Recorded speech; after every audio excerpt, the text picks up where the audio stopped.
I'd like to take a little bit of time and look at the record of Nehemiah.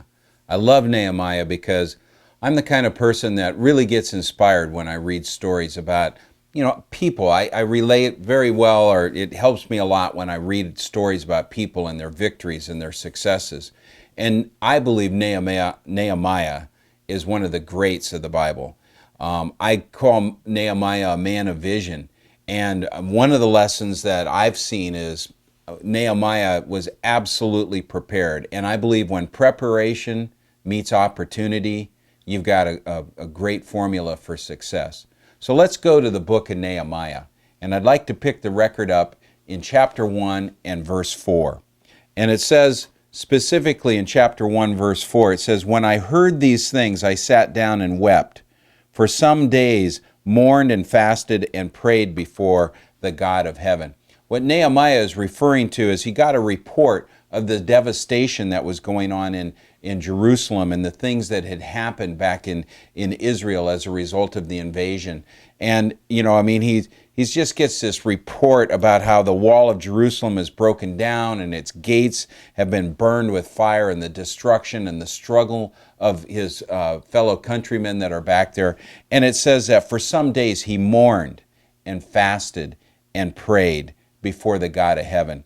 That's his heart. Here he is, and he's just in this state of mourning. Then he goes on, and it gives this beautiful prayer where he approaches God. And I think there's a lesson of wonderful humility, that even though this wasn't Nehemiah specifically who had done these things, who had transgressed against God, his heart was so much in identity with God's people that in his prayer you will see over and over where he says, "We have not obeyed." And he talks about, he's confessing the sins of God's people, and there's great humility there. But anyway, as the story goes on, Nehemiah's job before the king was the cupbearer. Now, a cupbearer is a person, it's a very intimate relationship with the ruler, with the king. And he actually brings and holds the cup. He's responsible for making sure that the wine is good. And it's a person who's brought into the inner circle of the king and the king puts confidence in him.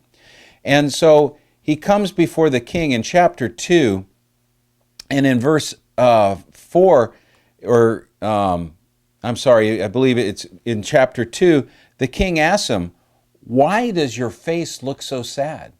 Now, this is not a good thing to come before a king and then have a downcast face. The king is one of these that, if you come around and you're depressed and you're in his presence, he's going to throw you out. He could potentially even have your head chopped off for showing up around that. But the king's sensitive, and I think there's a close relationship that he's got to Nehemiah here. And he says this can be nothing but sadness of heart. Well, Nehemiah comes back, and he was very much afraid. He was sad. But it says in verse 4, the king said to me, "What is it you want?" Then I prayed to the God of heaven, and I answered. It's not like Nehemiah drops to his knees and goes to an hour-long prayer here. He had done a lot of preparation. He had thought a lot about this. And all of a sudden, here's an opportunity, and the king says, "Hey, you're sad. What's going on?" And, it could be that maybe that quick prayer that Nehemiah had, but this record is set up with Nehemiah on his knees in great prayer for God's people. So opportunity is now meeting preparation here. Nehemiah had prepared his heart. And he says, basically he answers the king and he goes, "Hey, I'd like to go back and rebuild the walls and rebuild Jerusalem." Well, the king comes back and asks him, "So how long is this going to take you?" The king's a pretty wise guy. He wants to know the details. And so then it says, "It pleased the king to send me, so I set a time." Again, Nehemiah was prepared. He knew the specifics of it. Well, as Nehemiah gets there, he recognizes in verse 6 that the gracious hand of my God was upon me. And so here he is. He's now given the opportunity because he had prepared his heart.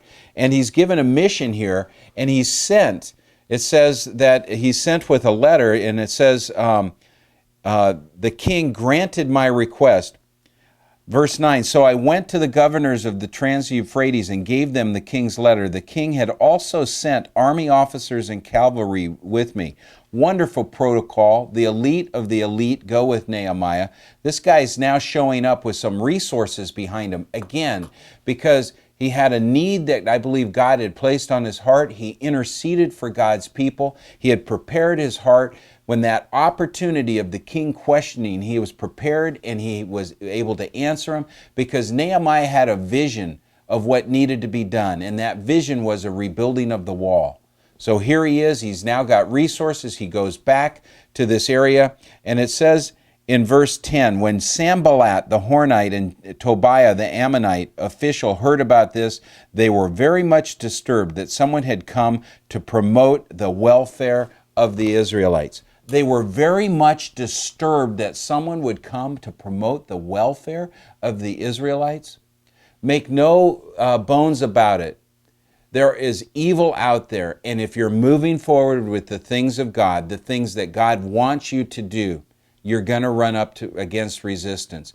That makes absolutely no sense that someone would be upset that you're going to promote the welfare of another group of people, and yet that's Tobiah's and Sanballat's response.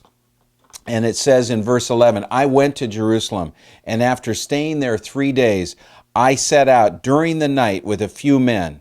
I had not told anyone what my God had put in my heart to do for Jerusalem. Nehemiah is using tremendous discretion. And when you're walking with God and you have a vision, a lot of times it's going to take a lot of wisdom. You're going to get that opposition. He had prepared his heart. He was given the opportunity. He was also given the means because the king had sent him. He had given him a letter. He went with cavalry.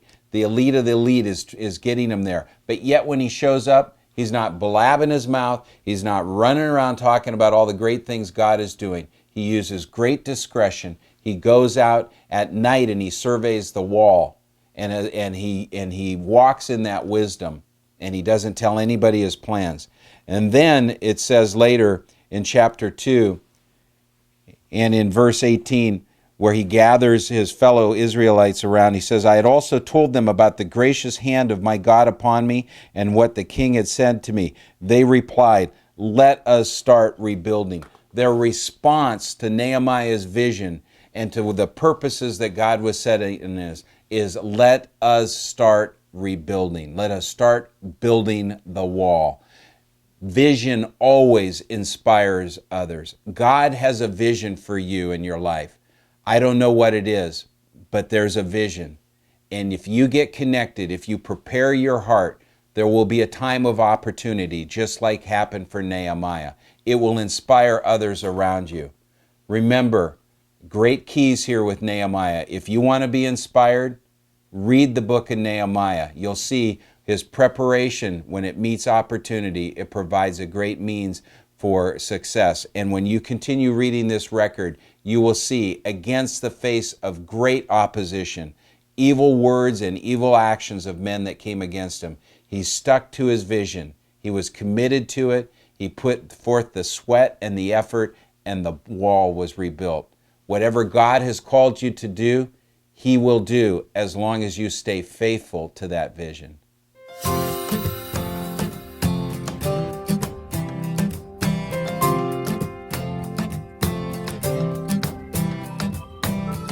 Some days I forget that I'm free, and sometimes my feet don't want to carry me, but I just remember what you went through, and I'm gonna praise you.